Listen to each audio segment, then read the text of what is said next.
Hi, here we have a question from Leningrad Mathematical Olympiad 1970. This question was for 7th grade students. We have this set of equations. The question is to find the solution. All right, here are the two equations. We notice that here we have x4 and in this first equation we have x2. So obviously the first thing that comes into mind is to create x4 using the first equation. So I have the first equation. I'm going to raise both sides of the equation to the power of 2. This one will be x4, first one power 2, 4y2, second one power 2, 1, 2 times first one times the second one, so it's minus 4y. Now we can replace this x4 into the second equation. So here is our second equation. We replace this one. We bring 2 to the left side, so 1 with 2 disappears. It becomes y4 minus 1. And here we can factor 4 times y.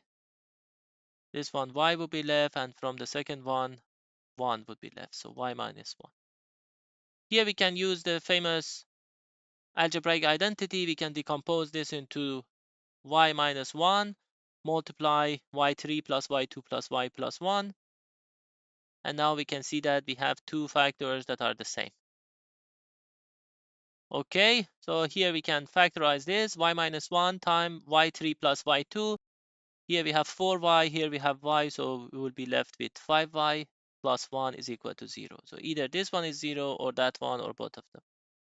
First we take this one. If y minus 1 is 0, that means obviously y is equal to 1.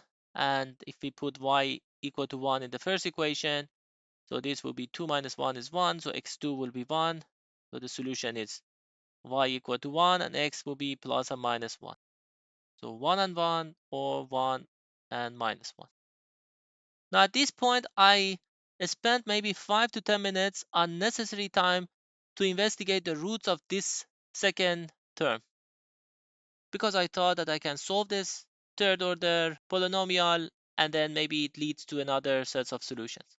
So I tried different way to factorize this using simple numbers, integers, fractions, and so on, but I did not manage to do it, and I didn't want to use cubic formula to find the roots of this polynomial. I tried a bit, like if you put y 0, this is 1, so it means that y should be less than 0.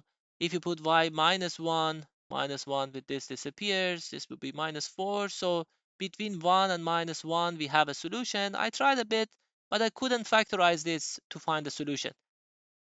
At this point, I told myself, maybe I don't need to solve this equation. So I look back at the equations we have. This is x2 is 2y minus 1. So obviously, y is always positive because we can take 1 to the left side, divide by 2. So this y is always positive. So if y positive, then obviously this term is always positive. And therefore, I don't need to find the roots of this polynomial. That means the only valid solutions for this set of equations are 1 and 1 or 1 and minus 1. So we have learned a few points. First is to know and be able to use the well-known algebraic identities. Read the question carefully. Avoid performing unnecessary calculations by investigating the question from different angles. Basically, don't be too mechanical in solving every step by brute force. Look at the exercise carefully and maybe other parts of the exercise hint to some information that simplifies your solution. All right, this is the end of the video. See you next time. Bye.